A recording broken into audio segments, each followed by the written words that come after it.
اسے غسل کرنے کی ہدایت دی۔ غسل کے بعد اسے کلمہ شہادت پڑھایا۔ اس نے 2 رکعت نماز ادا کی، اپنی فوج پر لعنت بھیجی، پھر اسلامی لشکر میں شامل ہو کر بے جگری سے لڑتا رہا، یہاں تک کہ جام شہادت نوش کر گیا۔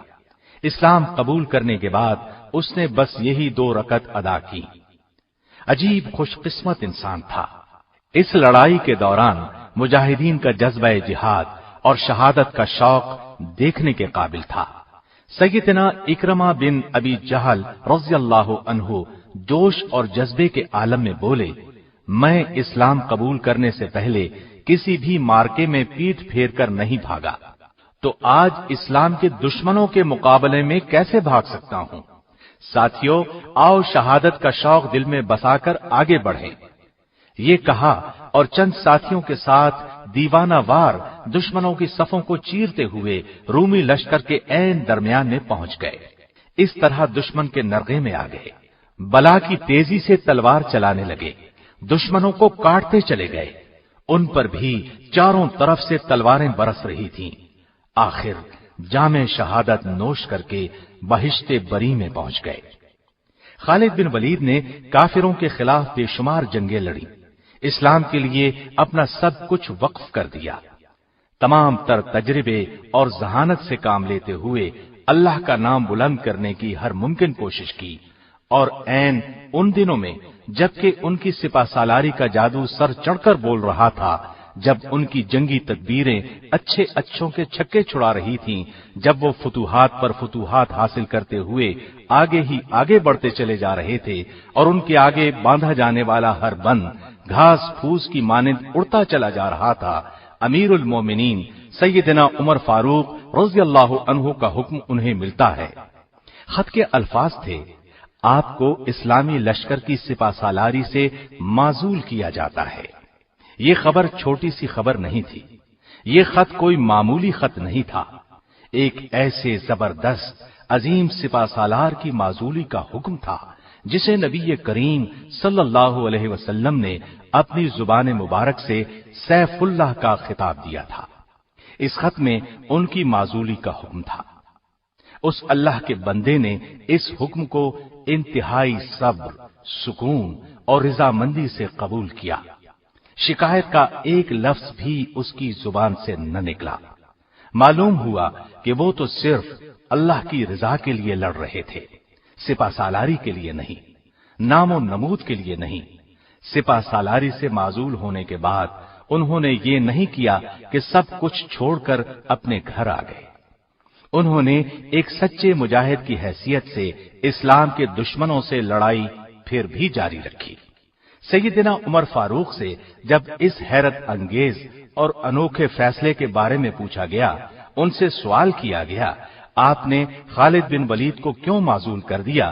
تو آپ نے جواب دیا، میں نے خالد بن ولید کو کسی غلطی یا جرم کی سزا کے طور پر معزول نہیں کیا، بلکہ میں نے یہ فیصلہ اس لیے کیا کہ مسلمان کہیں یہ گمان نہ کر لیں کہ انہیں فتوحات خالد بن ولید کی وجہ سے ہو رہی ہیں۔ فتوحات ہمیں اللہ تعالیٰ کی مہربانیوں سے ہو رہی ہیں۔ بہرحال سپہ سالاری چھوڑ کر ایک عام سپاہی کی حیثیت سے لشکر میں شامل رہنا اور اسلام کے دشمنوں سے جنگ جاری رکھنا ان کا ایک ناقابل فراموش کارنامہ ہے۔ تاریخ ایسی مثالیں پیش کرنے سے قاصر ہے۔ یہ عظیم جرنیل اپنی زندگی میں شہادت کی تمنا کرتا رہا، زندگی بھر دشمن سے لڑتا رہا۔ اس کے جسم پر کوئی حصہ ایسا نہیں تھا جہاں زخم کا نشان موجود نہ ہو، لیکن اللہ کی قدرت، شہادت کی موت ان کے نصیب میں نہیں تھی۔ دشمن جس کا نام سن کر کانپ جاتا تھا، وہ اپنی زندگی کے آخری دنوں میں ہمس شہر میں بستر پر لیٹا تھا اور آنسو بہاتے ہوئے غمگین انداز میں کہہ رہا تھا، افسوس، آج میں بستر کی موت مر رہا ہوں۔ اللہ کی قسم، میں نے شہادت کے شوق میں بے شمار جنگیں لڑیں، میرے بدن کا کوئی جوڑ، کوئی حصہ ایسا نہیں جس پر تیر یا تلوار کے زخم کا نشان نہ ہو، لیکن مجھے شہادت کی موت نہ مل سکی۔ اور ان الفاظ کے ساتھ ہی ان کی روح پرواز کر گئی۔